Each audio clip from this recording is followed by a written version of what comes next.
Ok. Donc, nous allons passer au grand D maintenant, qui porte sur le déterminisme et l'importance de la mitose. Donc, grand D, déterminisme et importance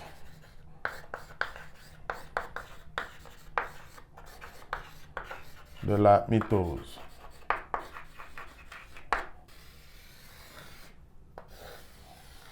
Donc, petit 1, déterminisme.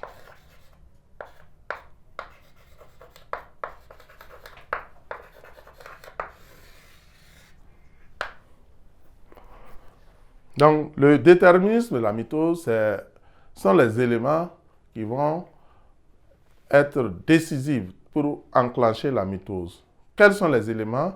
Donc, nous retenons notamment deux éléments. Le premier élément, c'est ce qu'on appelle le RNP, le rapport nucléoplasmatique. Donc, RNP, qui va être décisif, c'est-à-dire le rapport entre le volume du cytoplasme et le volume du noyau. On a constaté qu'après la mitose, lorsque la cellule est dans les conditions, généralement, le cytoplasme a tendance à prendre du volume. Donc, à un certain volume donné, le noyau n'arrive plus à contrôler. Et si le noyau n'arrive plus à contrôler, le volume du cytoplasme qui lui est en charge, puisque, comme vous le savez, le noyau, c'est quand même le coordonnateur des activités de la cellule. Donc, à un moment donné, si le noyau n'arrive plus à contrôler ce qui se passe, en ce moment, ça va être un facteur qui va déclencher la mitose. Voilà, là, on va diminuer le volume du cytoplasme pour avoir donc des gouverneurs, comme vous l'appelez souvent. Les gouverneurs de la cellule permettent de contrôler l'activité de la cellule. Donc, premier élément, donc, c'est le RNP, le rapport nucléoplasmatique. Donc, le deuxième élément, c'est des facteurs chimiques, voilà, qui, lorsqu'ils apparaissent, ils vont déclencher. Et il y a un facteur, dit facteur de promotion donc, de la division mitotique. Les éléments chimiques qui sont là, quand ces éléments-là apparaissent net, ces éléments vont donc déclencher donc, la mitose. Donc, il y a surtout le rapport, le RNP là qui est très important, mais il y a aussi un des deuxièmes facteurs qui sont des éléments chimiques qui, lorsque ils apparaissent net, ils vont déclencher donc la mitose. Donc, voilà ce que nous pouvons retenir donc, sur le déterminisme de la mitose. Donc, il y a le rapport nucléoplasmatique qui est très important. Il y a également les facteurs chimiques qui sont des facteurs qui, lorsqu'ils apparaissent, ils vont déclencher automatiquement la mitose. Voilà, facteurs de promotion de la division mitotique et de la division cellulaire, et qui sont des éléments chimiques. Dès que ça apparaît dans une cellule, ça va déclencher donc la mitose. Donc, après cela, nous allons passer donc au dernier point, le petit 2, importance de la mitose.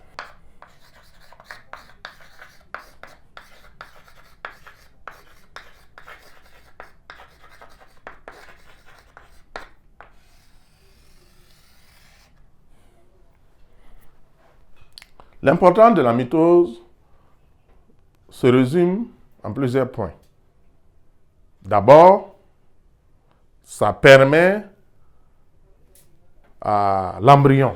L'embryon, par exemple, c'est au niveau de l'embryon, que ce soit humain ou l'embryon de souris, de l'embryon de n'importe quel être, vous allez voir que la mitose est très développée au niveau des cellules embryonnaires. Et même l'embryon humain, si vous remarquez, à partir de la fécondation, la division est très rapide, de façon accélérée. Voilà, c'est pourquoi la plupart des chercheurs qui utilisent ces cellules de fœtus-là pour faire des recherches, même si c'est condamné souvent par la loi. Voilà, mais c'est celui qui se développe très vite. Donc, ça veut dire que la mitose va permettre donc le développement de l'embryon. Voilà, puisque l'embryon, il y a des divisions mitotiques qui vont permettre une cellule de donner des milliers de cellules en seulement quelques semaines. Et bien sûr, par la suite, l'organogenèse va se réaliser. Donc, la mitose va permettre donc à l'embryon, aux cellules embryonnaires de se diviser rapidement afin donc de développer l'embryon qui va passer de l'état de l'embryon à l'état de fœtus et par la suite, après 9 mois, ça va donner un bébé. Donc, c'est très important. Voilà. Deuxième importance de la mitose, c'est la réparation des cellules qui sont mortes ou des tissus qui sont souvent lésés. Donc, il faut qu'il y ait des multiplications. Vous avez une plaie, une fracture, par exemple le périos, vous avez vu en troisième, qui va permettre de se diviser rapidement pour former un cal osseux qui va s'interposer entre les os fracturés pour réparer la fracture. Donc, réparation des cellules mortes et des cellules usées. Donc, la mitose va jouer un rôle très important à ce niveau également.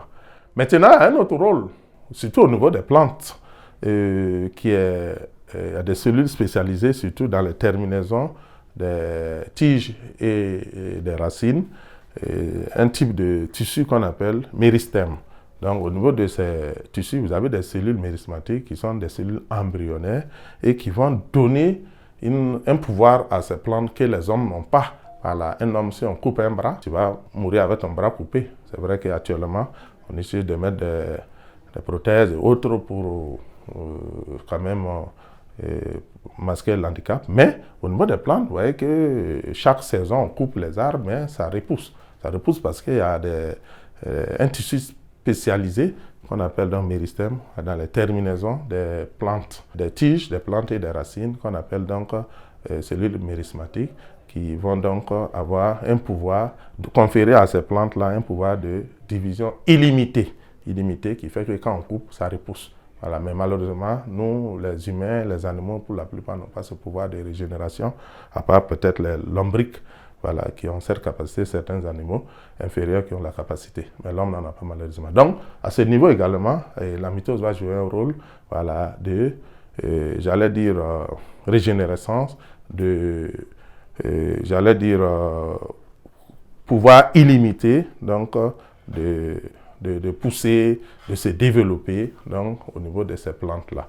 Donc, c'est un avantage aussi qu'on peut ajouter. Maintenant, ce que je peux aussi ajouter pour terminer la mitose, c'est une parenthèse, c'est surtout au niveau des cellules cancéreuses, malheureusement. Il y a des cellules qui se mettent à se diviser de façon anarchique, sans contrôle. Et ça donne ce qu'on appelle le cancer. Voilà, c'est un problème, parce que la mitose est sous contrôle. Maintenant, lorsque ces cellules-là ne sont plus sous contrôle, notamment les cancers du foie et autres, il n'y a plus une maîtrise dans la mitose. Donc, ça se divise de façon anarchique et ça donne des cellules cancéreuses. Il y a aussi le fait que d'autres cellules n'arrivent pas à se diviser parce que, par exemple, les cellules nerveuses, qui ont un cytoplasme un peu allongé. Voilà, donc la division, chose, on est déjà avec un potentiel de cellules nerveuses qu'on n'arrive même pas à tous exploiter. Voilà, il y a aussi les cellules, certaines cellules musculaires qui n'ont pas ce pouvoir de division aussi à cause du fait qu'ils ont plusieurs noyaux. Voilà, donc à part ça, bon, la plupart des cellules donc, se divisent au niveau de l'organisme. Nous avons donc parcouru les différentes parties de ce chapitre 1, voilà, qui portait essentiellement sur les échanges cellulaires, la synthèse des protéines et la division cellulaire. Donc, en rapport avec les objectifs, le programme, bien sûr, qui est donné, les instructions donc, sont données par le ministère de l'enseignement. Donc, les objectifs à atteindre, donc, c'est l'assimilation. Il y a également une évaluation à faire. Donc, nous allons vous proposer des exercices d'application concernant donc ces différentes parties-là pour la prochaine fois. Donc, ceci fait fin à, donc, au premier chapitre. Donc, je vous remercie.